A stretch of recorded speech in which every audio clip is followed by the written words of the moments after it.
Tapat, matatag at maaasahan balitang tama at totoo lamang dito sa Pilipinas Network. Magandang araw sa ating mga kababayan sa Pilipinas at sa buong mundo. Huwag kalimutang pusuan ang video, sumubaybay at pindutin ang patingaw upang lagi kayong updated sa balita. Simulan na natin. Isang malawakang serye ng mapaminsalang pag-atake ang isinagawa ng mga puwersa ng Russia magdamag sa iba't ibang bahagi ng Ukraine. Ayon sa opisyal na pahayag ng Ministry ng Depensa ng Russia, matagumpay nilang tinamaan ang ilang estratehikong pabrika ng kagamitang militar ng Ukraine, kabilang ang mga pasilidad sa Kyiv at Lviv. Bukod dito, iniulat din ng Moscow na 3 barkong pangkargamento sa Black Sea ang tinamaan. Gumamit ang mga puwersang Ruso ng sopistikadong kombinasyon ng mga misail na inilunsad mula sa lupa, dagat at himpapawid, kasama ang mga drone na pandigma upang isagawa ang operasyong ito. Layunin umano ng koordinadong pag-atake na lubusang pahinain ang kakayahan ng Ukraine na gumawa at magpanatili ng sarili nitong makabagong armas, partikular na ang mga unmanned aerial vehicle o UAV na naging mahalagang bahagi ng labanan. Sa kabiserang lungsod ng Kyiv, tinarget umano ng mga high-precision missile ng Russia ang kilalang pabrika ng mayak. Ayon sa opisyal na ulat mula sa Moscow, ginagamit ang pasilidad na ito sa paggawa ng mga FP-1 at FP-2 na drone ng Ukraine. Ang mga ganitong uri ng UAV ay ginagamit umano ng mga puwersang Ukrainian sa mga pag-atake laban sa mga posisyon at pasilidad ng militar ng Russia.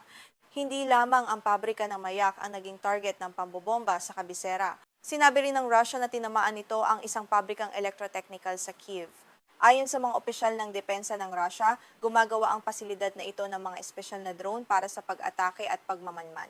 Ang pagkasira nito ay maaaring magdulot ng pagkaantala sa supply ng mga drone ng Ukraine. Samantala sa kanlurang bahagi ng bansa, partikular sa lungsod ng Lviv, niyanig din umano ng malalakas na pagsabog ang Lorta Aviation Factory. Batay sa pahayag ng Russia, gumagawa at nagkukumpuni ang pabrikang ito ng mga makina para sa Flamingo cruise missile ng Ukraine, gayon din para sa iba't ibang uri ng drone. Ipinakikita ng pag-ataking ito na kaya ng Russia na abutin kahit ang mga pasilidad na malayo sa pangunahing linya ng labanan. Sa rehiyon naman ng Ivano-Frankivsk na matatagpuan din sa kanlurang bahagi ng bansa, 2 malalaking pabrika ang iniulat na malubhang napinsala. Ayon sa Ministry ng Depensa ng Russia, nagsisilbi ang mga pasilidad na ito bilang pagawaan at imbakan ng mga makabagong missile ng Ukraine, kabilang umano ang Flamingo at Neptune missile na ginagamit laban sa mga target ng Russia. Sa gitnang rehiyon ng Dnipropetrovsk, partikular sa Kryvyi Rih, tinarget naman umano ng Russia ang pabrika ng Aquaplast. Ayon sa Moscow, mahalaga ang pasilidad na ito sa pagdidisenyo at pagbuo ng mga drone na pandigma at unmanned surface vessel o sasakyang pandagat na walang tripulante. Sinasabing nagsisilbi rin itong pangunahing sentro ng pagkukumpuni para sa mga self-propelled howitzer ng Ukraine na mahalaga sa depensa ng bansa laban sa sumusulong na mga tropang Ruso. Hindi lamang sa kalupaan nakatuon ang opensiba ng Russia kundi maging sa mga estratehikong ruta sa karagatan. Iniulat ng Russia na tinamaan nito ang isang barkong pangkargamento sa daungan ng Yuzhny, na kilala rin bilang Pivdeny sa rehiyon ng Odessa. Ayon sa mga otoridad sa Moscow, kadarating lamang ng barko sa daungan at may dala umano itong kagamitang militar at supply ng armas para sa sandatahang lakas ng Ukraine. Bukod sa barko sa daungan ng Yuzhny, 2 pang barkong pangkargamento sa timog at silangan ng Odessa ang iniulat na hinarang at tinamaan. Ayon sa pahayag ng Russia, naghahatid umano ang 2 sasakyang pandagat ng mga armas at kagamitang militar patungo sa mga estratehikong daungan ng Odessa at Chernomorsk. Bahagi umano ito ng layunin ng Russia na putulin ang supply ng armas na dumaraan sa karagatan. Bagaman detalyado ang mga ulat na inilabas ng Ministry ng Depensa ng Russia, binigyang diin ng Reuters na hindi nito independenteng makumpirma ang mga pahayag mula sa larangan ng digmaan. Karaniwan sa ganitong uri ng matinding tunggalian ang pagkakaroon ng magkakaibang bersyon ng mga pangyayari mula sa magkabilang panig, habang patuloy na sinusuri ng mga eksperto ang tunay na lawak ng pinsala. Ipinakikita ng seryeng ito ng mga pag-atake ang lumalaking kahalagahan ng mga drone sa kasalukuyang yugto ng digmaan. Parehong umaasa ang Russia at Ukraine sa teknolohiyang ito para sa pagmamanman at mga tumpak na pag-atake. Sa pag-target sa mga pabrika ng drones sa Kyiv at Kryvyi Rih, malinaw na nais ng Russia na bawasan ang kakayahan ng Ukraine sa makabagong pakikidigma at sa malawakang paggamit ng mas murang teknolohiya sa mga larangan ng labanan. Ang pag-atake sa mga barkong pangkargamento sa Black Sea ay muling nagpapataas ng tensyon sa mga pandaigdigang ruta ng kalakalan sa rehiyon. Matapos ang pagbagsak ng iba't ibang kasunduan sa pagluwas ng butil, naging aktibong zonang pandigma ang ilang bahagi ng Black Sea. Ang pag-atake sa mga barkong sibilyan na pinaghihinala ang nagdadala ng armas ay nagpapakita ng determinasyon ng Russia na putulin ang mga rutang ginagamit sa logistika ng militar ng Ukraine. Sa panig naman ng Ukraine, bagaman hindi pa ito naglalabas ng buong detalye hinggil sa mga partikular na pabrikang tinamaan, patuloy ang mga babala nito sa mga mamamayan laban sa mga pag-atake mula sa himpapawid. Aktibong kumilos magdamag ang mga sistema ng depensang panghimpapawid ng Ukraine upang harangin ang mga missile at drone, ngunit nagdulot pa rin ng pinsala sa lupa ang dami ng mga sabay at sabay na pag-atake. Ang pag-atake sa Lviv na matatagpuan malapit sa hangganan ng Poland, isang kasapi ng NATO, ay laging may kaakibat na mataas na panganib ng eskalasyon. Ang bawat malakas sa pagsabog sa rehiyong ito ay mahigpit na binabantayan ng mga bansang kanluranin. Ipinakikita ng patuloy na pag-target ng Russia sa kanlurang Ukraine na nais nitong hadlangan ang tulong militar na pumapasok mula sa mga karatig bansa sa Europa. Ang mga FP-1 at FP-2 ay mga drone na ginagamit umano ng Ukraine para sa malalayuang pag-atake. Hindi dapat ipagkamali ang mga ito sa maliliit na FPV drone na karaniwang pinatatakbo gamit ang mga espesyal na salamin at direktang ibinabangga sa mga tangke, bunker o iba pang target sa harapan. Layunin ng pag-target sa pabrika ng mayak na limitahan ang kakayahan ng Ukraine na gumawa ng maramihan ng ganitong mga kagamitang pandigma. Sa kabilang banda, ang Flamingo at Neptune missile ay kumakatawan sa kakayahan ng Ukraine na bumuo ng sarili nitong mga sandatang may malayo ang abot. Partikular na nakilala ang Neptune missile matapos itong iugnay ng Ukraine sa paglubog ng Moskva, ang dating pangunahing barko ng Black Sea Fleet ng Russia noong Abril 2022.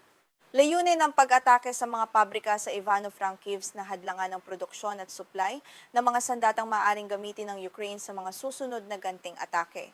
Mahalaga rin umano ang pabrika ng Aquaplast sa Kryvyi dahil sa pagbuo nito ng mga sasakyang pandagat na walang tripulante. Napatunayang epektibo ang mga sea drone ng Ukraine sa pag-atake sa mga barkong pandigma at pasilidad ng Russia sa Black Sea, kahit walang malaking hukbong dagat ang Kyiv. Sa pamamagitan ng pag-atake sa pasilidad na ito, sinusubukan ng Russia na pahinain ang kakayahan ng Ukraine sa karagatan at protektahan ang sarili nitong fleet. Maaaring magdulot ng pagkabahala sa mga kaalyado ng Ukraine at sa mga pandaigdigang kumpanya ng pagpapadala ang pag-atake sa mga barkong pangkargamento. Ayon sa mga analista, ang ganitong mga insidente ay maaring magpataas ng panganib para sa mga barkong bumibiyahe sa rehiyon, magpamahal sa insurance premium, at magdulot ng karagdagang paghihirap sa ekonomiya ng Ukraine at ng mas malawak na rehiyon ng Black Sea. Habang nagpapatuloy ang digmaan, kapansin-pansin ang pagbabago sa estratehiya ng magkabilang panig, lalong pinaiigting ng Russia ang pag-target sa mga pasilidad ng produksyon sa loob ng Ukraine upang pahinain ang kakayahan nitong umasa sa sarili nitong industriya ng depensa. Ang ganitong uri ng digmaang nakabatay sa unti-unting pag-ubos ng lakas at mga rekurso ay naglalagay ng matinding presyon sa ekonomiya, industriya at infrastruktura ng Ukraine. Sa kabuuan, ang malawakang pag-atake ng Russia magdamag ay maaaring maging isang matinding dagok sa industriya ng depensa ng Ukraine, partikular sa produksyon ng mga drone at missile, pati na rin sa mga rutang pandagat na ginagamit para sa logistika.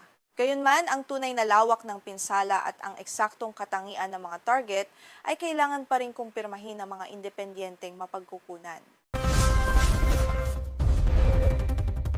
Isang pinaghihinalaang missile ng Russia ang pumasok ng malalim sa himpapawid ng Poland, isang bansang kasapi ng NATO, bago ito tuluyang bumagsak sa isang bakanteng lupain. Ayon sa mga awtoridad ng Poland, ang insidenteng nagdulot ng malaking alarma sa buong rehiyon ay pinaniniwala ang hindi sinasadyang pangyayari lamang. Gayunpaman, agad nitong pinatindi ang tensyon sa pagitan ng alyansang NATO at ng Moscow.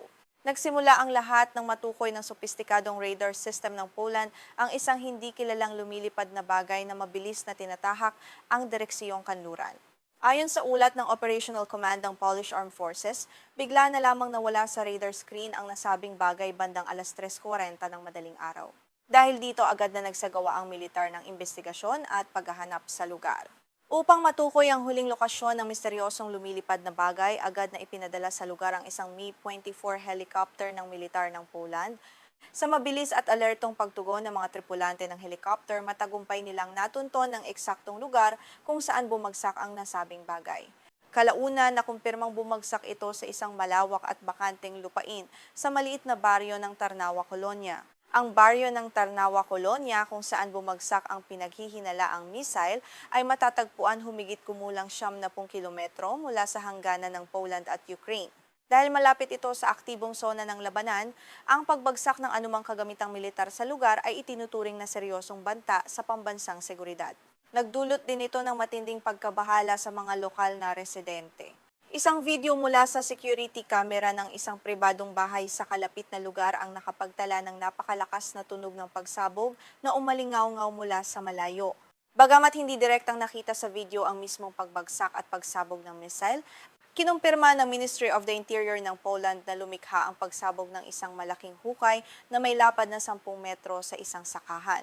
Nakatanggap din ng lokal na pulisya sa rehiyon ng Lublin ng mga ulat hinggil sa malakas na pagsabog sa bahagi ng Belgorod na matatagpuan sa pagitan ng Tarnawa, Colonia at Biscopice. Nang rumesponde ang mga opisyal, natuklasan nila ang mga piraso at labi ng isang hindi pa nakikilalang bagay na nakakalat sa lupain. Matatagpuan ng mga ito 2 kilometro mula sa pinakamalapit na mga kabahayan at pamayanan. Agad na nagtungo sa pinangyarihan ng insidente si Polish Prime Minister Donald Tusk upang personal na siyasatin ang pinsala sa lugar. Sa kanyang pahayag sa media, sinabi niyang batay sa lahat ng nakalap na pisikal na ebidensiya at indikasyon, ang bumagsak na bagay ay pinaghihinala ang isang Kh-101 cruise missile na gawa ng Russia. Gayunpaman, binigyang diin niyang nais muna ng Warsaw na matiyak ito ng 100%. Ipinaliwanag ni Prime Minister Tusk na bagamat malakas ang hinala ng kanilang militar, kailangan pa rin ang masusing pagsusuri ng mga eksperto upang matukoy ang eksaktong uri ng missile at kung sino talaga ang naglunsad nito. Layunin ng maingat na hakbang na ito na maiwasan ang anumang maling akusasyon na maaaring magbunga ng mas malaking hidwaan sa pagitan ng NATO at ng pamahalaan ng Russia. Sa kabila ng insidente, tiniyak ng punong ministro sa publiko na walang direktang banta sa kaligtasan ng mga mamamayan ng Poland. Ayon sa kanya, bumagsak ang missile sa isang lugar na walang naninirahan. Handa rin umano ang kanilang depensa na pabagsakin ito kung nagpatuloy pa ito sa paglipad patungo sa mga residensyal na lugar. Ipinapakita umano nito ang mataas na antas ng kahandaan ng kanilang hukbo. Dagdag pa ng pinuno ng Poland, walang sapat na dahilan upang isipin na sadyang tinarget ng Russia ang kanilang bansa sa insidenteng ito. Ang lahat ng datos ay nagtuturo sa posibilidad na isa lamang itong ligaw na missile na lumihis ng direksyon habang isinasagawa ang isang operasyong militar sa Ukraine. Dahil dito, itinuturing muna ito ng pamahalaan ng Poland bilang isang hindi sinasadyang pangyayari. Samantala, mabilis ding naglabas ng pahayag si Ukrainian Foreign Minister Andriy Sybiha hinggil sa insidente. Sinabi niyang isang Kh-101 cruise missile ng Russia ang pumasok sa himpapawid ng Poland habang nagsasagawa ang Moscow ng malawakang koordinadong pag-atake sa Ukraine. Inilarawan niya ito bilang isang seryosong paglabag sa soberanya at himpapawid ng isang bansang kasapi ng NATO sa silangang Europa. Naganap ang insidenteng ito sa gitna ng matinding kampanya ng pambobomba ng Russia laban sa mga estratehikong infrastruktura ng Ukraine. Sa mga nakalipas na araw, pinaulanan ng Russia ng mga missile at drone ang iba't ibang bahagi ng Ukraine, partikular ang mga rehiyon sa kanluran na malapit sa hangganan ng Poland. Dahil dito nananatili sa napakataas na antas ng alerto sa seguridad ang mga kalapit na bansa, hanggang sa mga sandaling ito nananatiling tahimik ang pamahalaan ng Russia at wala pang inilalabas na opisyal na pahayag o reaksyon ang Kremlin hinggil sa mga pahayag ng Poland at Ukraine. Karaniwang hindi agad nagkokomento ang Moscow sa mga ulat tungkol sa mga ligaw na missile maliban kung may direktang banta sa kanilang seguridad o kung kinakailangan nilang ipagtanggol ang kanilang posisyon sa publiko. Bago pa man bumagsak ang missile, namataanan ng militar ng Poland ang mahigit 10 katulad na missile sa himpapawid ng kanlurang Ukraine. Dahil dito, agad silang nagpalipad ng mga fighter jet upang bantayan at protektahan ang kanilang teritoryo. Ang mabilis na reaksyong ito ay bahagi ng kanilang pinaigting na security protocol upang maiwasan ang anumang hindi inaasahang pag-atake sa loob ng bansa. Kinumpirma ng Ministry of National Defense ng Poland na bukod sa mga fighter jet, nagpalipad din sila ng mga early warning aircraft upang masubaybayan ang galaw ng mga missile. Inilagay din sa pinakamataas na antas ng kahandaan ang kanilang mga air defense system at radar station. Ayon sa mga awtoridad, preventive measure lamang ang mga hakbang na ito upang matiyak ang kaligtasan ng buong bansa laban sa anumang banta mula sa labas. Mula nang magsimula ang digmaan sa Ukraine noong taong 2022, ilang beses nang may mga missile at iba pang kagamitang militar na hindi sinasadyang nakapasok o bumagsak sa teritoryo ng Poland. Ilang Russian cruise missile na nakatuon sa mga target sa kanlurang Ukraine ang naiulat ding panandali ang pumasok sa himpapawid ng Poland bago muling bumalik sa teritoryo ng Ukraine. Ang pagdaan ng mga missile malapit sa hangganan ay nagdudulot ng matinding panganib para sa Poland dahil ang kaunting pagkakamali sa nabigasyon o pagbabago ng direksyon ay maaaring magbunga ng trahedya sa loob ng teritoryo ng NATO. Ito ang dahilan kung bakit patuloy na binabantayan ng militar ng Poland ang bawat galaw ng mga missile na lumilipad malapit sa kanilang lupain. Ang pinakaseryosong insidente ay naganap noong Nobyembre ng taong 2022 nang bumagsak sa isang nayon sa Poland ang isang missile na pinaniniwalaang mula sa S-300 air defense system ng Ukraine. Naging sanhi ito ng pagkamatay ng 2 sibilyan. Ang trahedyang iyon ang nagtulak sa Poland na regular na i-activate ang kanilang air defense system at magpalipad ng mga fighter jet tuwing nagsasagawa ang Russia ng malawakang pag-atake sa Ukraine. Dahil sa paulit-ulit na banta, patuloy na nakikipag-ugnayan ang Poland sa mga kaalyado nito sa NATO upang pag-usapan ang mas mahigpit na proteksyon sa silangang bahagi ng alyansa. Ang pinaghihinalaang pagpasok ng KH-101 missile ay muling nagpapakita na ang digmaan sa Ukraine ay may direktang epekto sa seguridad ng Europa. Nanatili ring napakataas ang panganib ng isang hindi sinasadyang eskalasyon. Sa pagtatapos, bagamat walang nasaktan sa insidenteng ito, nananatiling alerto ang Poland at ang buong alyansa ng NATO sa mga susunod na hakbang ng Russia.